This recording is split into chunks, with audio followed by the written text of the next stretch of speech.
కన్యా రాశి వారికి ఈరోజు గతంలో పెట్టినటువంటి పెట్టుబడుల నుండి చక్కని లాభాలు అయితే పొందగలుగుతారు. ఈరోజు అదనపు ఆదాయ మార్గాల ద్వారా డబ్బులు సంపాదించడానికి తాపత్రయపడతారు. బ్యాంకు లోన్ల కోసం చేసే ప్రయత్నాలు ఫలిస్తాయి. పాత బాకీలు కొంతవరకు చాలా వరకు తీరి ప్రశాంతత లభిస్తుంది. విద్యార్థులకి కష్టపడినటువంటి చదువుకి తగ్గిన ఫలితం కనపడుతోంది. స్కాలర్షిప్లు లేదా విద్యా సంబంధమైనటువంటి బహుమతులు పొందగలుగుతారు. ఉద్యోగస్తులకి ఆఫీసులో మీ ప్రతిభకు తగ్గ గుర్తింపుతో పాటుగా కొత్త బాధ్యతలు వస్తాయి. సహా ఉద్యోగస్తులతో క్లిష్టమైనటువంటి ప్రాజెక్టులను కూడా కంప్లీట్ చేయగలుగుతారు. వ్యాపారస్తులకి కొత్త కస్టమర్స్ పెరుగుతారు. ఆన్లైన్ లేదా డిజిటల్ పద్ధతుల ద్వారా చేసే వ్యాపారాల్లో చక్కని రాణింపు కనపడుతోందని చెప్పచ్చు. ఇంకా నూతన ఉద్యోగ అవకాశాలు, సొంతంగా వ్యాపారం చేయాలన్న తపన బాగా పెరుగుతుంది. విదేశాల్లో ఉండే భారతీయులకి స్వదేశం రావాలన్నటువంటి ఆలోచన, దానికి సంబంధించి పత్రాల్లో ఇబ్బందులు తగ్గుతాయని చెప్పచ్చు. వీసా ప్రయత్నాలు ఫలిస్తాయి.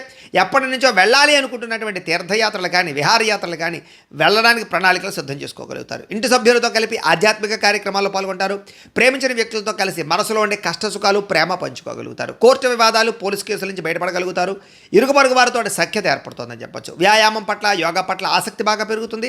ఆరోగ్యం కోసం మీరు తీసుకునే మంచి నిర్ణయాలు మీకు చక్కని ఫలితాన్ని, ఆరోగ్యాన్ని ఇస్తాయి. ప్రేమికులు శారీరకంగా కలుసుకోవడానికి ప్రయత్నం చేస్తారు. ఇంట్లో ఈరోజు ప్రేమ విషయం చెప్పినట్లయితే కనుక మీకు అనుకూలించే పరిస్థితి కనపడుతుందని చెప్పచ్చు. భార్యాభర్తలు ఒకరిని ఒకరు అర్థం చేసుకుంటారు. భవిష్యత్ ప్రణాళికల కోసం ఇద్దరు కలిపి మంచి నిర్ణయాలు తీసుకోగలుగుతారని చెప్పచ్చు. ఈరోజు భూములు, బంగారం, గృహాలు, వాహనాలు కొనుగోలు చేసే వారికి చాలా బాగా డబ్బులు కలిసి వస్తాయి. దేశం కోసము, ధర్మం కోసము ప్రాకులాడతారని చెప్పచ్చు.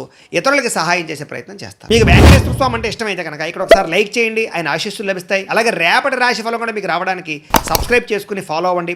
అలాగే ఇక్కడ కనపడుతున్నటువంటి ఈ లింక్ మీద మీరు క్లిక్ చేసినట్లయితే మీకు ఈరోజు ఇంట్లో వెంకటేశ్వర స్వామి వారికి పూజ ఎలా చేసుకోవాలో వీడియో వస్తుంది. ఆ వీడియోని ఎదురుకుండా పెట్టుకుని ఇంట్లో ఈరోజు వెంకటేశ్వర స్వామి వారికి పూజ చేసుకోవడం వల్ల మీకు ఈరోజు శుభప్రదంగా ఉంటుందని తెలియజేస్తూ లైక్ చేయడం మాత్రం మర్చిపోకండి. స్వస్తి.